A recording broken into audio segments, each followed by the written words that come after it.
अस्सलाम वालेकुम रहमतुल्लाह। हकीम अली फ़ैसल जड़मल फैसलाबाद। प्यारे दोस्तों, मिजाज ठीक हैं, खैरियत से हैं। ये मैंने जो है एक बड़ा ही अच्छा स्पेशल तेल तैयार किया है। ये है ही बैरूनी इस्तेमाल के लिए, बतौर तिला इसको इस्तेमाल कर सकते हैं। और ये सिर्फ़ जो है वो एरेक्टाइल डिसफंक्शन के लिए है। जिन लोगों को जो है शहवत जो है वो बिल्कुल आती ही नहीं है, रगों और पट्ठों के अंदर ब्लॉकेज है और नालियों की तंगी है या इस्तरखा है, यानी कि एक साइड से मुड़ गया है, तो उसके लिए जो है ये तेल जो है वो बहुत अच्छा काम करता है।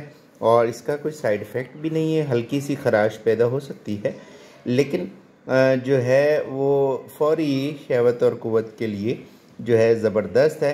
अमूमन जो है एक दफ़ा लगाने से ही जो है वो क़ुव्वत बहाल हो जाती है।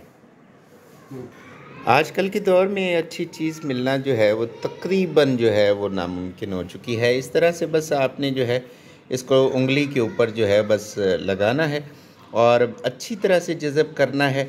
जैसे ही तेल जो है वो मसामों में जज़ब हो जाएगा तो ये रुके हुए खून को जो है चलाने के लिए ये बहुत अच्छा है और फ़ौरी तौर पे इरेक्शन को जो है वो बहाल कर देता है। दुआओं की दरख्वास्त, इजाज़त दीजिए। हकीम अली फ़ैसल। अल्लाह हाफ़िज़।